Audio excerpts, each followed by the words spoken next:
Hello hello बच्चों, कैसे हो आप लोग। मुझे उम्मीद है आप लोग बहुत अच्छे होंगे और पढ़ाई तुम लोगों की बिल्कुल जहर चल रही होगी, है ना। आप लोग पर्यावरण ये पारिस्थितिकी पढ़ रहे थे, देखे थे दो घटक होते हैं, जैविक और अजैविक होते हैं ना। दो लेक्चर आप लोगों ने देख लिया, अब ये लेक्चर है पार्ट 3 L3 करके है, ठीक है। चलो शुरू करते हैं। हमने अपन 4 डिफिनीशन आपको बताई थी, क्या क्या, उत्पादक, अपघटन, ऊर्जा प्रवाह और पोषक चक्र, ठीक है। तो हमने 2 चीजें पढ़ ली हैं, है ना। 4 हेडिंग बताई, 2 हेडिंग पढ़ लिया, उत्पादक और अपघटक हमने पढ़ लिया है। अब हम पढ़ेंगे ऊर्जा प्रवाह, ठीक है। ऊर्जा प्रवाह के बाद हम लोग क्या पढ़ेंगे, पोषक स्तर। चलिए देखिए, पोषक चक्र। ऊर्जा प्रवाह क्या होता है। ऊर्जा मतलब कि जो एनर्जी होती है उसी से खाना खाते हैं। आप लोग समझिए, हम लोगों का खाना क्या होता है, हम लोग किसको खाते हैं। हम लोग या तो मांस खाएंगे या तो फिर पेड़ पौधों को खाएंगे, पेड़ पौधे से जो चीजें निकलेंगी उनको खाएंगे। पेड़ पौधे खाना कहां से लाएंगे, हाँ जी सही बात है, पेड़ पौधे खाना बनाएंगे, एक फोटोसिंथेसिस क्रिया होती है, फोटोसिंथेसिस रिएक्शन होती है, उससे बनाएंगे। तो जो पेड़ पौधे फोटोसिंथेसिस रिएक्शन के द्वारा खाना बनाते हैं उनको क्या बोलते हैं, बताओ बाबू। उनको उत्पादक बोलते हैं, बिल्कुल सही कह रहे हो। जो उत्पादक को खाता है, जो पेड़ पौधों को खाता है, पहले तो वो शाकाहारी होता है, दूसरा वो प्राथमिक उपभोक्ता होता है। जो प्राथमिक उपभोक्ता को खाता है वो द्वितीयक उपभोक्ता होता है, जो द्वितीयक को खाता है वो तृतीयक उपभोक्ता होता है। ऐसे करके ये उपभोक्ता होते हैं, ठीक है। तो देखो आपको बता दें कि अगर उत्पादक ही नहीं रहेंगे, अगर वो पेड़ पौधे ही नहीं रहेंगे तो खाना कहां से बनाओगे, खाना कहां से लाओगे, बताओ। अगर पेड़ पौधे ना रहें, पेड़ ना रहें तो खाना कहां से लाओगे। फोटोसिंथेसिस की रिएक्शन तो होगी नहीं, और जब होगी नहीं तो खाना किधर से आएगा, कहीं से भी नहीं आएगा। फिर इसके लिए हमें क्या करना होगा, इसके लिए भैया हमें सूर्य का रहना जरूरी है, ठीक है। तो देख लो कि पारितंत्र में ऊर्जा का प्रवाह, या सॉरी ऊर्जा का प्रवाह पारितंत्र में, या फिर पारितंत्र में ऊर्जा का प्रवाह, आप लोग हेडिंग बनाएंगे उसमें लिखेंगे कि पृथ्वी पर ऊर्जा का एकमात्र स्रोत सूर्य है, ठीक है। यदि फोटोसिंथेसिस की क्रिया करानी है तो सूर्य की जरूरत पड़ेगी, और यदि सूर्य नहीं रहेगा तो फोटोसिंथेसिस की क्रिया कराना आपके लिए मुश्किल पड़ जाएगा। बताओ भैया, मुश्किल पड़ जाएगा कि नहीं, बोल रहे हो सही भैया, मुश्किल पड़ जाएगा, ठीक है। जैसे इस कैमरा को चार्ज करने के लिए हमें लाइट की आवश्यकता है, अगर लाइट नहीं रहेगा तो ये कैमरा चार्ज नहीं होगा, है ना। बताओ, इस कैमरा को घूरते घूरते ना ये कैमरा बहुत भद्दा लगने लगा मुझे। है ना। चलो, तो भैया हमें पता चल गया कि पृथ्वी पर ऊर्जा का जो है एकमात्र जो स्रोत है वो सिर्फ और सिर्फ सूरज चाचा है हमारे। कौन से चाचा हैं भैया, सूरज चाचा है। अब आपको बताएं सूरज से क्या होता है, सूरज से भैया प्रकाश आता है। तो देखो, जो आपतित प्रकाश होता है ना, परावर्तित होता है, रिफ्लेक्ट होकर जो परावर्तित हो जाए, आपतित मतलब जो जाने वाला प्रकाश है, ठीक है। जो सूरज से जाने वाला प्रकाश है आपतित सौर विकिरण है जो, ठीक है। आपतित सौर विकिरण, आपतित सौर विकिरण का 50% से कम भाग, कितना, 50% से, अगर आपतित सौर विकिरण 100% आ रहा है तो 50% से कम भाग प्रकाश संश्लेषणात्मक सक्रिय विकिरण, जिसको कि हम लोग बोलते हैं फोटोसिंथेटिकली एक्टिव रेडिएशन में प्रयुक्त होता है, ठीक है। यदि पूछा जाए कि प्रकाश संश्लेषणात्मक सक्रिय विकिरण में कितने % प्रकाश प्रयोग होता है, तो वो प्रयोग होता है 50% से कम प्रकाश, ठीक है। 50% से कम प्रकाश क्या होता है, उसमें प्रयोग होता है। यानी कि हमें पता चल गया कि जो सूर्य प्रकाश आता है उसका 50% से कम भाग ही प्रकाश संश्लेषणात्मक सक्रिय विकिरण में प्रयोग होता है, ठीक है। अब यहां से हमें एक चीज देखने को मिलती है, ये सब आपके एनसीईआरटी बुक में लिखा है बाबू, और कहीं पे नहीं लिखा है, ठीक है। वीडियो को पूरा देखना, पूरा समझ में आएगा, ठीक है। पूरा चैप्टर बहुत अच्छे तरीके से हम लोग खल्लास करेंगे, और कहीं नहीं लिखा, ये इन सब एनसीईआरटी में लिख के रखा है। एनसीईआरटी में एक चीज और मेंशन है, उसमें यह बताया गया है कि पादप केवल 2 से 10% PAR का प्रगाहण करते हैं, ठीक है। क्या करते हैं, तो पादप केवल, ठीक है, 2 से 10% PAR का प्रग्रहण करते हैं। ठीक है। 2 से 10% का क्या मतलब हुआ कि जो पौधे होते हैं ना, PAR क्या हुआ, PAR फोटोसिंथेटिकली एक्टिव रेडिएशन, यानी कि प्रकाश संश्लेषणात्मक सक्रिय विकिरण। आप लोग लिख सकते हैं कि पादप केवल 2 से 10% प्रकाश संश्लेषणात्मक सक्रिय विकिरण का प्रयोग करते हैं। ठीक है, सूर्य से प्रकाश आया 100%, 100 में 50% कौन लिया, प्रकाश संश्लेषणात्मक सक्रिय विकिरण ले लिया। ठीक है, अब इसके बाद जो पादप होंगे ना, पौधे होंगे ना, वो केवल इसका 2 से 10% इसका उपयोग करेंगे, बाकी सब चला जाएगा। और इसी 2 से 10% उपयोग में, है ना, इसी 10% उपयोग में संपूर्ण विश्व के अंदर उत्पादन होता है। उत्पादक क्या करते हैं, इसी 2 से 10% प्रयोग के अंदर। आपके देखिए एनसीईआरटी में लिख रखा है ऊर्जा प्रवाह के अंतर कि यही आंशिक मात्रा की, ठीक है, देख लो कहीं बाहर नहीं है, ये देखो एनसीईआरटी है, लिख रखा है, खोल लो, पेज नंबर है 269, 269 पेज नंबर, लिख रखा है कि यही आंशिक मात्रा की ऊर्जा संपूर्ण विश्व का संपोषण करती है। बिल्कुल, यही 2 से 10% की जो ऊर्जा होती है ना, इसी से फोटोसिंथेसिस रिएक्शन होती है, इसी से उत्पादक खाना बनाता है, जिससे संपूर्ण विश्व खाना खाता है। ठीक है, अतः यह जानना अत्यंत महत्वपूर्ण है कि पादपों द्वारा ग्रहण की गई सौर ऊर्जा एक पारिस्थितिकी तंत्र के विभिन्न जीवों के माध्यम से किस प्रकार प्रवाहित होती है। ठीक है, इसमें एक बहुत अच्छी सी लाइन लिखी है कि पृथ्वी में सभी जीव, ठीक है, पृथ्वी में सभी जीव आहार के लिए, पृथ्वी के अंदर जितने भी जीव है ना, वो आहार यानी कि भोजन के लिए प्रत्यक्ष अथवा अप्रत्यक्ष रूप से उत्पादकों पर निर्भर हैं। उत्पादक कौन है, पादप, पेड़ पौधे हुए उत्पादक। तो पृथ्वी पर सभी जीव प्रत्यक्ष अथवा अप्रत्यक्ष रूप से किस पर निर्भर हैं, तो वो उत्पादकों पर निर्भर है, ये चीज याद रखना। ठीक है, अतः हम पाएंगे कि सूर्य से, देखो सबसे पहले क्या होता है, सबसे पहले हमने देखा भैया एक सूर्य है, सूर्य से ऊर्जा किसको जा रही है, सूर्य से ऊर्जा जा रही है उत्पादक को। ठीक है, उत्पादक को फिर कौन खा रहा है, ये ऊर्जा का अगर देखें प्रवाह किस प्रकार से होता है, तो ऊर्जा उत्पादक को कौन खा रहा है, वो खा रहा है प्राथमिक उपभोक्ता खा रहा है। ठीक है, प्राथमिक उपभोक्ता को कौन खा रहा है, तो उसको खा रहा है द्वितीयक उपभोक्ता। द्वितीयक को कौन खा रहा है, वो खा रहा है तृतीयक उपभोक्ता। ठीक है, तो इसी तरह से पहले सूर्य से ऊर्जा पेड़ पौधों के अंदर आई, ठीक है, फिर पेड़ पौधों से ऊर्जा प्राथमिक उपभोक्ता के अंदर, प्राथमिक उपभोक्ता को खा लिया द्वितीयक ने, द्वितीयक को खा लिया तृतीयक ने। तो सेम एक दिशा ऊर्जा का प्रवाह होता है। ठीक है, एक दिशा के अंदर ही ऊर्जा जाती है और किसी दिशा के अंदर नहीं होती है। यानी कि हमें पता चल गया कि सबसे पहले पादप और कुछ सूक्ष्म जीव होते हैं। क्या होते हैं, पादप होंगे या फिर कुछ सूक्ष्म जीव होंगे।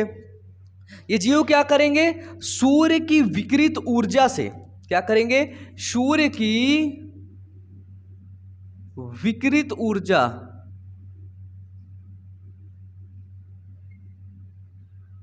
ठीक है। अब हमें पता है कि जो पेड़ पौधे होते हैं वो सूर्य की विकिरित ऊर्जा से सरल अकार्बनिक पदार्थ से आहार तैयार करते हैं। क्या करते हैं, तो वो सरल अकार्बनिक पदार्थ से, है ना, सरल अकार्बनिक पदार्थ से आहार तैयार करते हैं।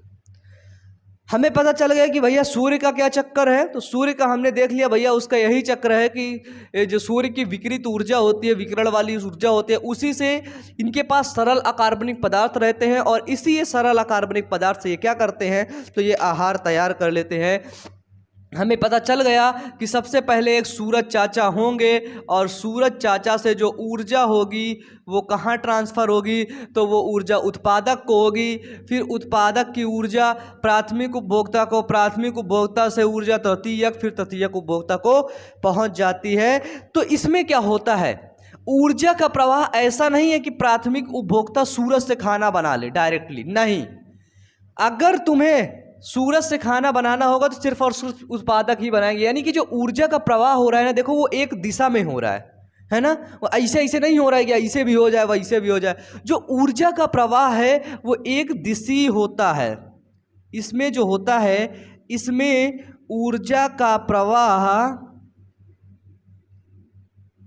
ठीक है, इसमें ऊर्जा का प्रवाह एक दिशी होता है बाबू। ये चीज समझ लेना, बहुत इंपॉर्टेंट है, मोस्ट इंपॉर्टेंट क्वेश्चन लाइन है ये, कि इसमें ऊर्जा का प्रवाह एक दिशी होता है। ठीक है, पारितंत्र ऊर्जा प्रवाह में, पारितंत्र में यदि देखा जाए यहां पे, तो ऊर्जा का प्रवाह इसमें एक दिशी होता है। ठीक है, इसके बाद आता है आपके लिंडमान का 10% का नियम। यहीं पे मैं समझा देता हूं ये, जबकि हमारे लास्ट में है पॉइंट, है ना, यहीं पे समझ लो। देखो,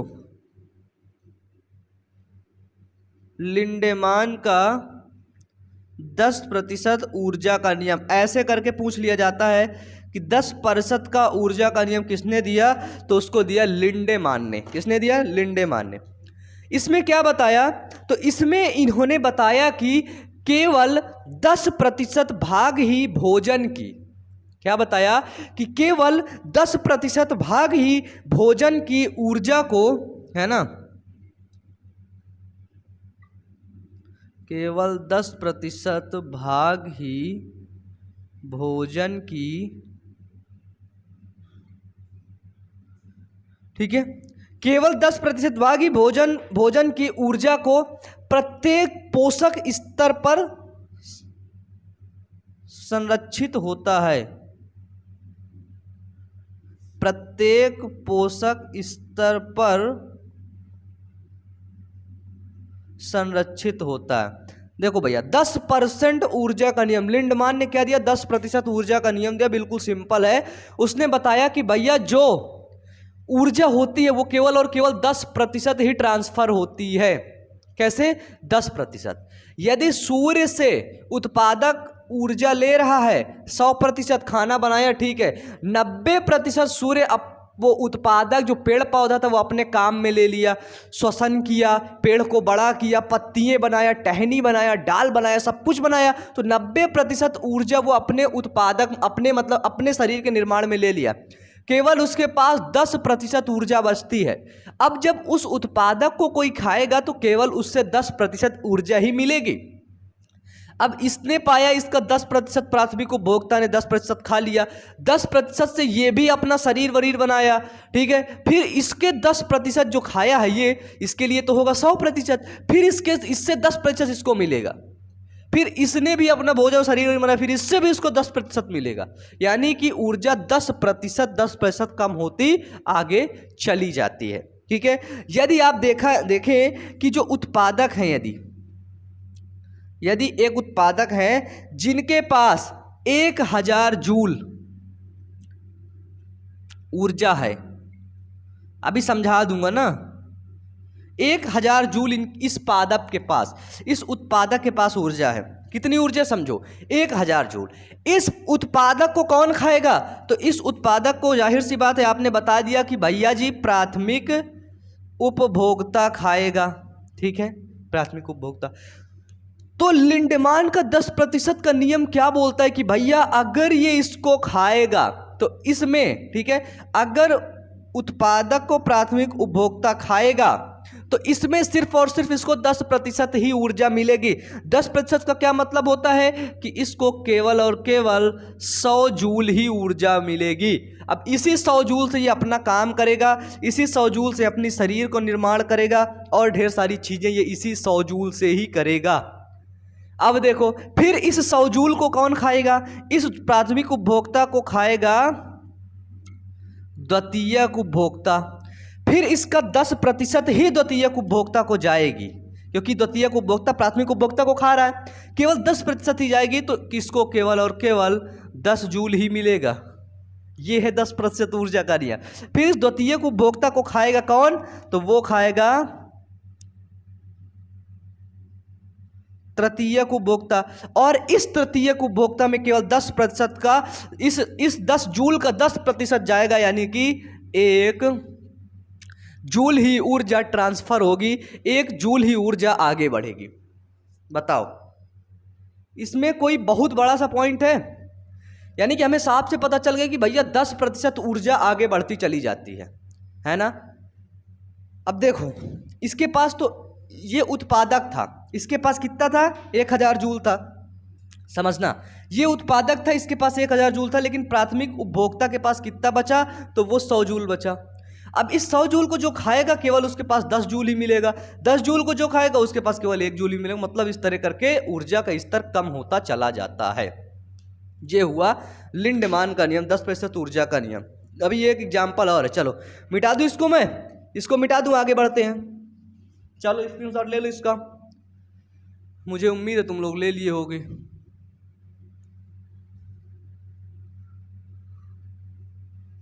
पृथ्वी पर एकमात्र ऊर्जा का स्रोत कौन है, तो वो है सूर्य। अपनी एनसीईआरटी बुक खोल के रख लिया करो, ठीक है। तुम लोग एनसीईआरटी खोल के नहीं रखते हो, बाद में बोल दोगे।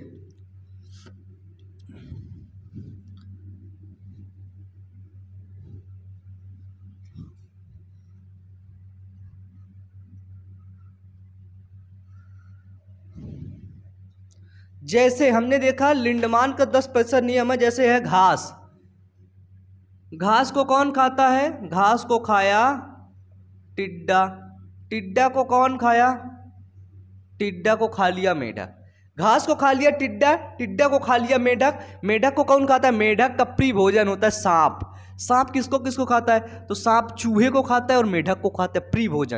और सांप को फिर कौन खाता है, बाज खाता है। यदि सांप को भगाना है तो बाज पाल लो।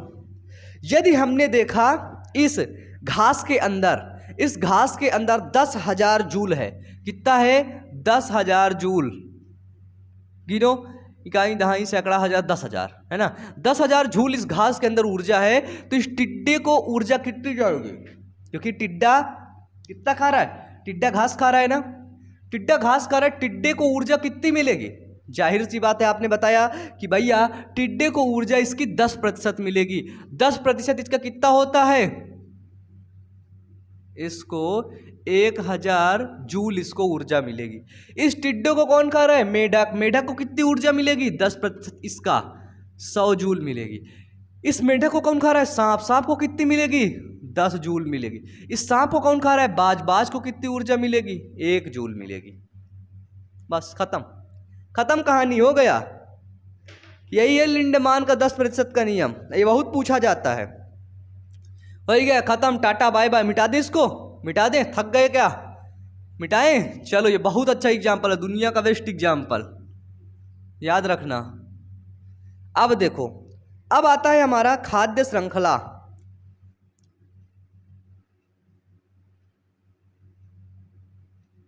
हेडिंग डाल लो आप लोग, खाद्य श्रृंखला, फूड चेन, ठीक है। जल्दी से आप लोग सभी लोग हेडिंग डाल लो एक बार, और मैं, ठीक है।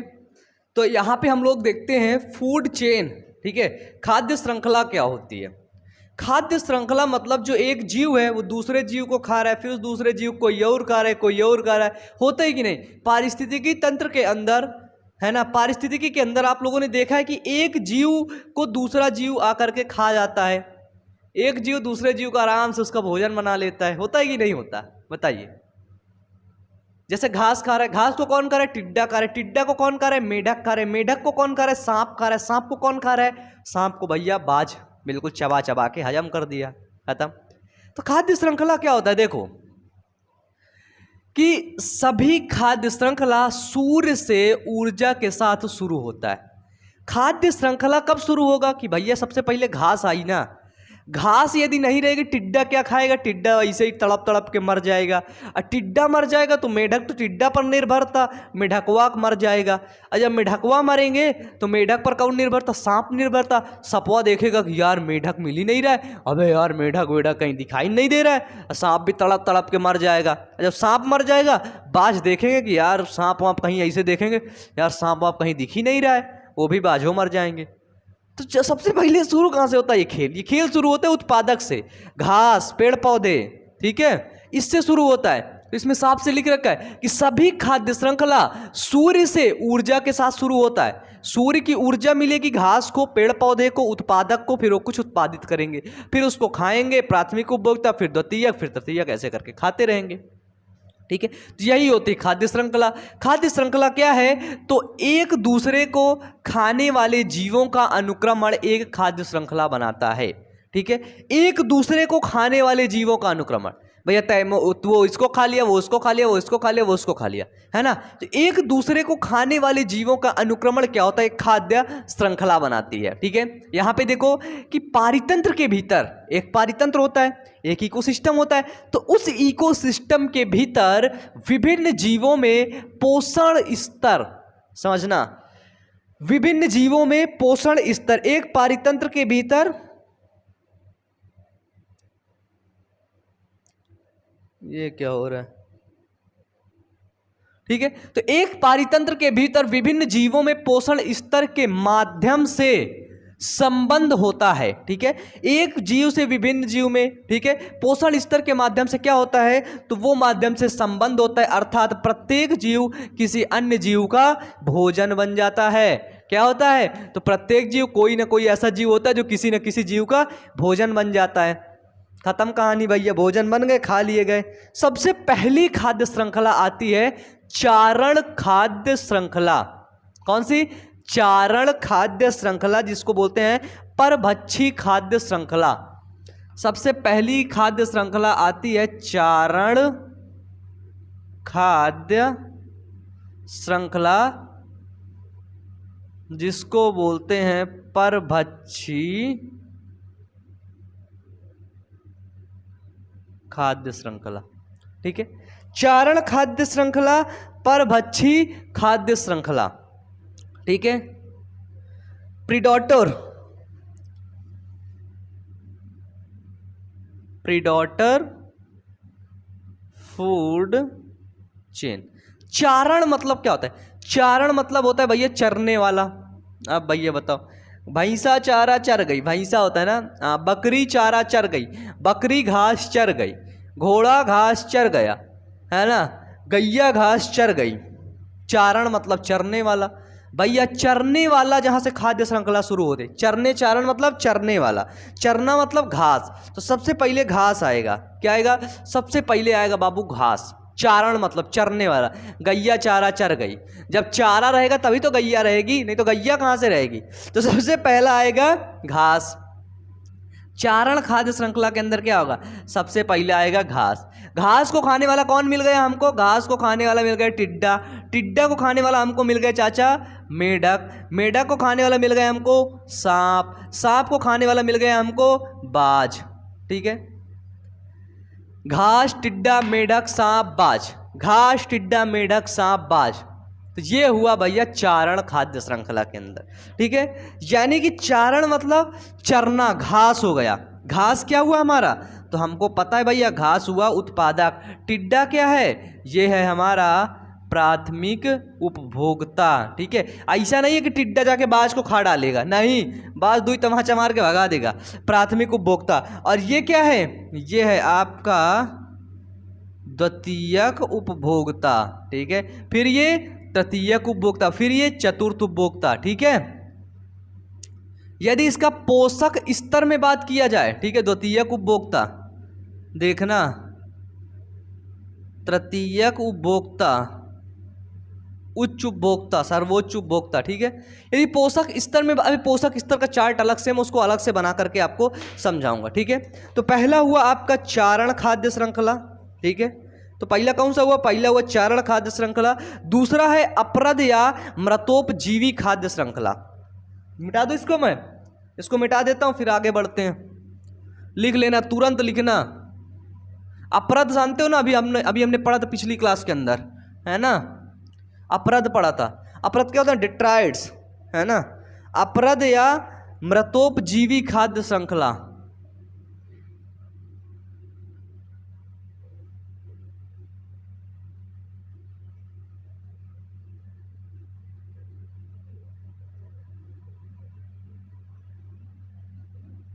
अपरद या मृतोपजीवी खाद्य श्रृंखला, यानी कि अपरद क्या होता है? अपरद मतलब मृत जीव, पेड़ पौधे के मृत जीव, है ना, पेड़ पौधे हो गए, पत्तियां हो गई, जीव जंतु हो गए, उनके मृत जीव को बोलते हैं अपरद या फिर डिट्रॉइड्स बोलते हैं। ठीक है, अपरद खाद्य श्रृंखला के अंदर क्या आएंगे भैया? अपरद के अंदर सबसे पहले पेड़ पौधे आएंगे, पेड़ पौधे के मृत जीव या फिर मलादि या फिर जीव जंतु के मृत जीव, यानी कि सबसे पहले आएगा यहाँ पे अपरद। अपरद से ही खाद्य श्रृंखला शुरू होगी। अपरद को खाने वाला कौन है? तो अपरद को खाएगा कवक, प्रोटोजोआ, शैवाल। ठीक है, अपरद को कौन खाएगा? तो अपरद को खत्म करने के लिए बताया था मैंने आपको, कवक, प्रोटोजोआ, फिर शैवाल। अपरद को खत्म करेगा कवक, प्रोटोजोआ, शैवाल। कवक, प्रोटोजोआ, शैवाल, फिर उसके बाद कौन खाएगा उसको खाएगा कीट। क्या खाएगा? कीट। कीट खा लिया। कीट के बाद क्या खाद्य श्रृंखला जाएगी? वो जाएगी मोलस्का, एनिलिडा। ठीक है, कीट के बाद उस चीज को कौन खाएगा? तो कीट के बाद उसको खाने वाला मिलेगा मोलस्का, एनालिडा। और मोलस्का, एनालिडा के बाद उसको खाएंगे कुछ कशेरुकी जीव खाएंगे, है ना, कुछ जलीय कशेरुकी खाएंगे और कुछ धरातलीय कशेरुकी खाएंगे। ठीक है, यहाँ पे क्या होगा? कुछ जलीय कशेरुकी खाएंगे और यहाँ पर क्या खाएंगे? कुछ धरातल पर जो कशेरुकी रहते हैं वो इनको खा डालेंगे। ठीक है, तो अपरद खाद्य श्रृंखला आपकी यहाँ से शुरू होती है। पहले अपरद आएगा, इसके बाद कवक, प्रोटोजोआ, शैवाल आएगा, फिर कीट, मोलस्का, एनालिडे, कुछ जलीय जीव, कुछ धरातल पर रहने वाले जीव। यहाँ से शुरू होगी अपरद खाद्य श्रृंखला। ठीक है, अब देखो एक चीज आपको बता दें, अपरद खाद्य श्रृंखला के अंदर आप लोग लिख लीजिए, मैं बोले दे रहा हूं कि मृत कार्बनिक सामग्री से प्रारंभ होती है। जो अपरद होते हैं, जो डेट्रॉइड्स होते हैं, वो मृत कार्बनिक सामग्री से प्राप्त होते हैं। कौन से? अपरद। तो अपरद मृत कार्बनिक सामग्री से प्राप्त होते हैं। अपघटक पाचक एंजाइम स्रावित करते हैं। इसमें आप लोग लिख लीजिए कि अपघटक पाचक एंजाइम स्रावित करते हैं जो मृत जीवों तथा व्यर्थ सामग्री को साधारण अकार्बनिक पदार्थ में तोड़ डालते हैं। ठीक है, जो क्या करते हैं? मृत जीवों तथा व्यर्थ सामग्री को साधारण अकार्बनिक पदार्थ में तोड़ डालते हैं, जो बाद में उन्हीं के द्वारा अवशोषित कर लिए जाते हैं। और इस प्रकार की खाद्य श्रृंखला को अपरद खाद्य श्रृंखला बोलते हैं, नहीं तो स्पैरोफिटिक फूड चेन बोलते हैं, है ना, स्पैरोफिटिक फूड चेन।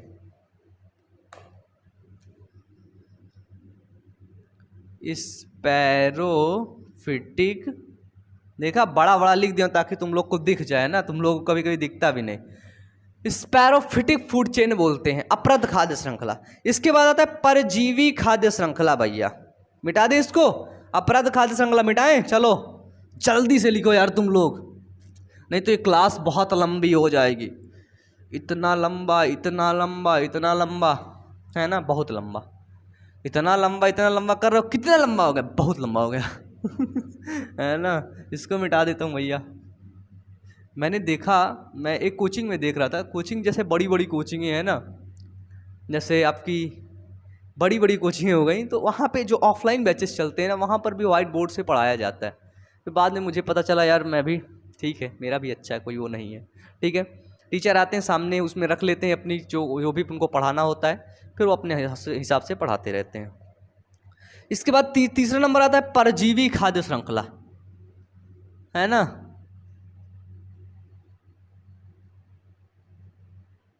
परजीवी खाद्य श्रृंखला, ठीक है। परजीवी खाद्य श्रृंखला के अंदर क्या होता है? Parasitic food chain.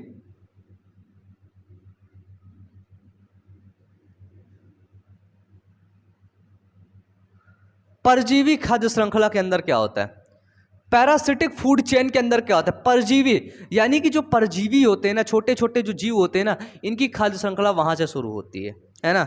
सबसे पहले हम देखा इनकी खाद्य श्रृंखला ना हमेशा उल्टा जाती है, यानी कि बड़े जीव से छोटे जीव की तरफ। सबसे पहले जैसे हमने देखा एक वृक्ष है, वृक्ष पर कौन निर्भर है? बंदरवा निर्भर है। आप लोग की तरह देखो, शकल बंदर की तरह। वृक्ष पर कौन निर्भर है? बंदर निर्भर है। बंदर के अंदर क्या रहते? बंदर के अंदर जैसे जू हो गए, है ना, और भी कुछ छोटे छोटे परजीवी हो गए जो बंदर के अंदर वास कर रहे हैं, बंदर के अंदर निवास कर रहे हैं।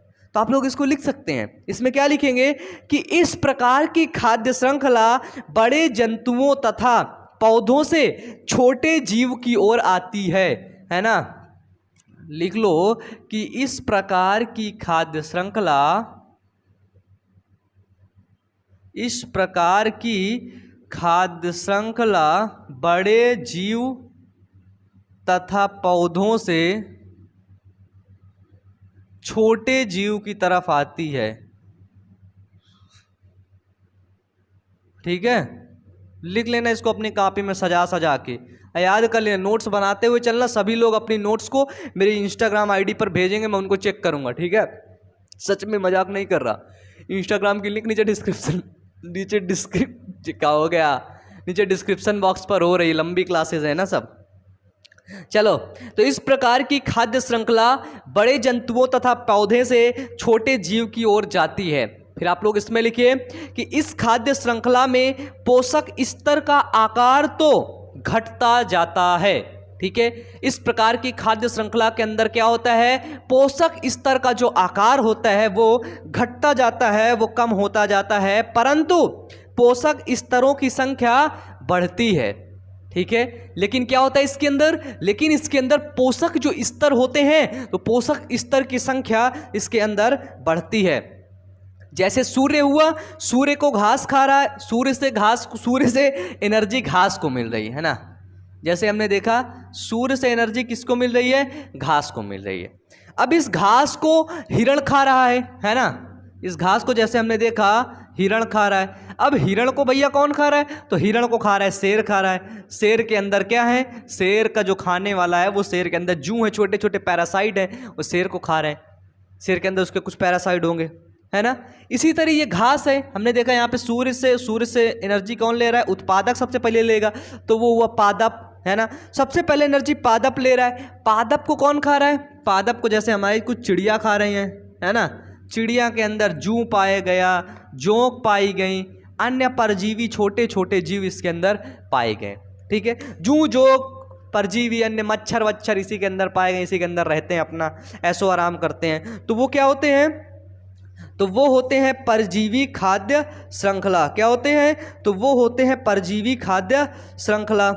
अब हम लोग एक चीज के बारे में बहुत देखे हैं, वो है पोषक स्तर, है ना। पोषण स्तर क्या होता है, तो इसको मिटा दूं मैं, इसको मिटा दूं फिर आगे बढ़ते हैं। आप लोग बोलेंगे भैया ये जो सूर्य है, सूर्य से जो पादप आ रहा है, पादप से तो ऊर्जा ये ले रहा है हिरण, तो हिरण हुआ प्राथमिक पोषक स्तर, ये हुआ द्वितीयक पोषक स्तर, ये हुआ तृतीयक। ये गलत बोल रहे हो, ये भैया सूर्य से ऊर्जा कौन ले रहा है, घास, तो घास हुआ प्राथमिक पोषक स्तर। हम लोग उल्टा पढ़ते हैं, लेकिन यहाँ पे देखो पोषक स्तर बिल्कुल अलग है। ठीक है, आपके एनसीईआरटी के अंदर इस चीज़ को मेंशन करके रखा गया है, आपके एनसीईआरटी के अंदर इस चीज़ को बहुत डिटेल से समझाया गया है, पूरा एक इसका फ्लो चार्ट ही बना दिया गया है। रुकिए मैं देख रहा हूँ,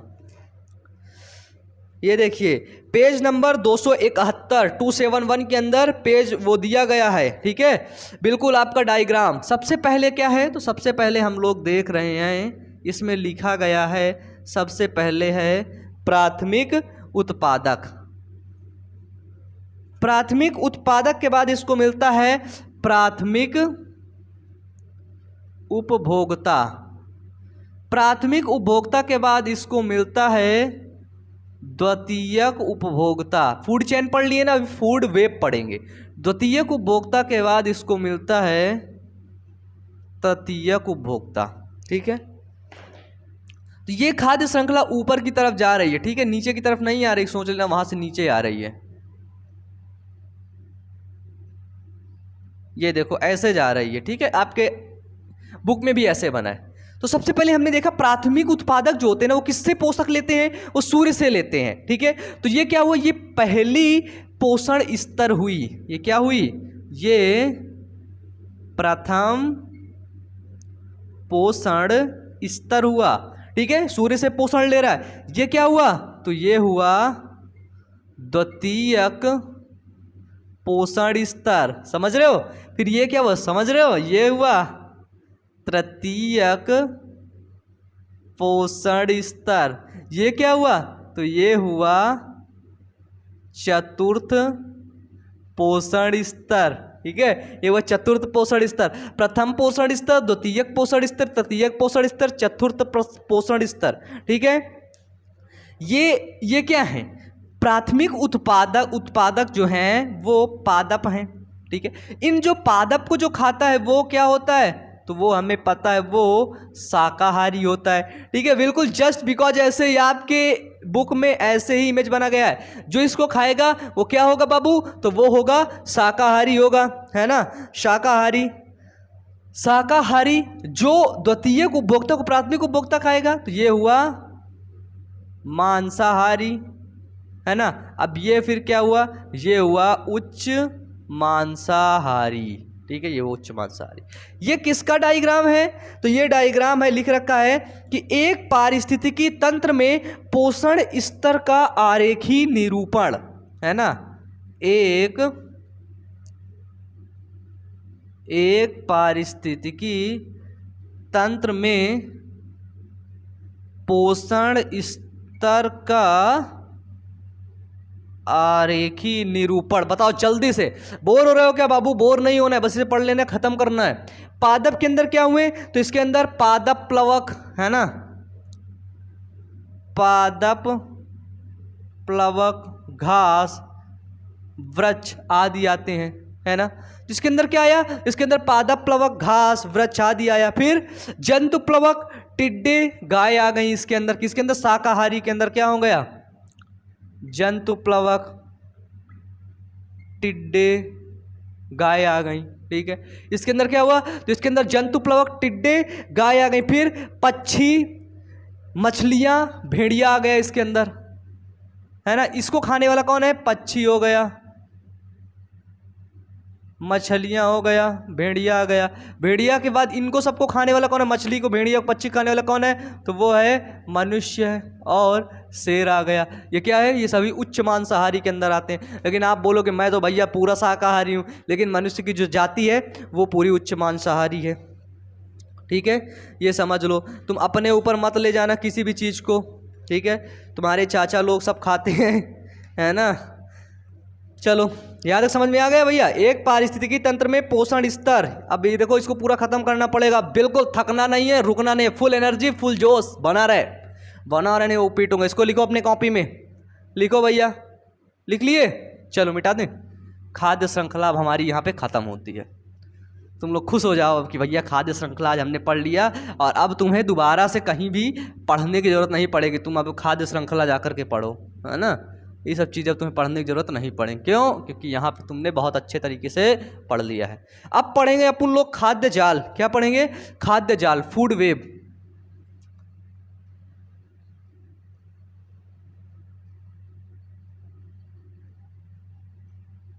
खाद्य जाल क्या होता है, तो इसके अंदर आप लोग लिख सकते हैं, क्या लिखो, क्या लिखोगे, कि विभिन्न खाद्य श्रृंखलाएं मिलकर खाद्य जाल बनाती हैं। लिख लो भैया कि जो विभिन्न खाद्य श्रृंखलाएं होती है, बहुत ढेर सारी खाद्य श्रृंखलाएं होती हैं ना, वो मिलकर के क्या बनाती है, तो वो खाद्य जाल बनाती हैं।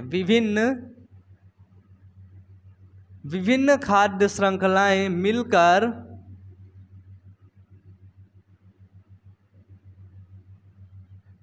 ठीक है, तो विभिन्न खाद्य श्रृंखलाएं मिलकर बाबू क्या बनाती हैं, तो वो बनाती हैं खाद्य जाल बनाती हैं। ऐसा इसलिए, फिर लिख लो नीचे, ऐसा इसलिए क्योंकि पारितंत्र का एक उपभोक्ता एक से अधिक भोजन स्रोत का उपयोग करता है। जो पारितंत्र का एक जो उपभोक्ता होगा ना, वो ऐसा नहीं है कि वो एक ही भोजन स्रोत पर निर्भर करता हो, नहीं, एक जो उपभोक्ता है वो कई भोजन स्रोत पर निर्भर करता है, कई चीज़ें वो खा लेता है। इसलिए क्या होता है, कई खाद्य श्रृंखलाएं मिलकर खाद्य जाल बनाती हैं। ऐसा इसलिए क्योंकि पारितंत्र का एक उपभोक्ता एक से अधिक भोजन स्रोत का उपयोग करता है। जैसे घास पारितंत्र के अंदर बाज आता है ना, हमने देखा कि घास पारितंत्र के अंदर बाज आता है ना। बाज क्या खा सकता है, बाज मेढक को भी खाएगा, बाज, है ना, बाज क्या खाएगा, बाज मेढक को भी खा लेगा, बाज सांप को भी खा लेगा, बाज अगर पाएगा तो गिरगिट को भी खा लेगा, बाज को अगर ज़्यादा भूख लगी तो बाज रोटी सब्जी भी खा लेगा, है ना, अलग अलग खाएगा, इसे मिला के नहीं, ऐसे टुकड़ा बना के खाया आप लोग के जैसा, है ना।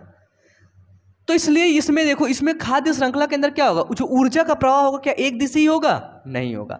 तो खाद्य श्रृंखला में ऊर्जा का प्रवाह मल्टी डायरेक्शनल होता है। खाद्य श्रृंखला में, खाद्य जाल में ठीक है। खाद्य जाल में ऊर्जा का प्रवाह बहुदिशीय होता है ना, मल्टी डायरेक्शनल होता है।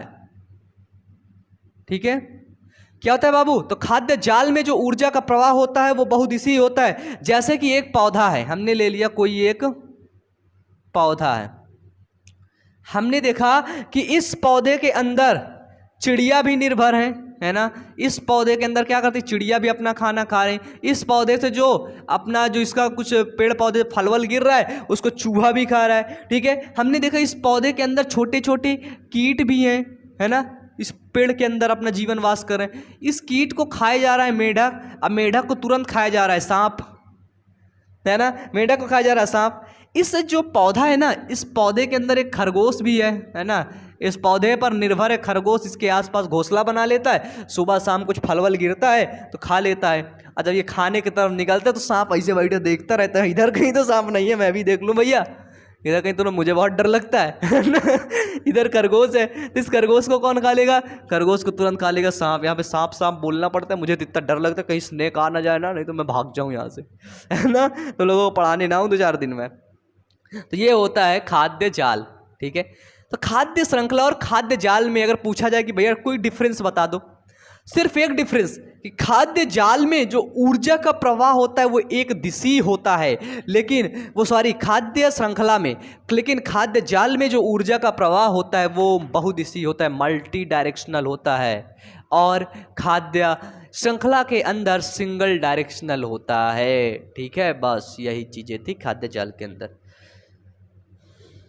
ठीक है, बस, और यही अब इसके बाद आता है आपका, इसके बाद हमारी ये 3 हेडिंग यहाँ पर ख़त्म होती हैं, यानी कि ऊर्जा का प्रवाह ख़त्म होता है। अब हमारी जो पहली हेडिंग क्या पढ़ा?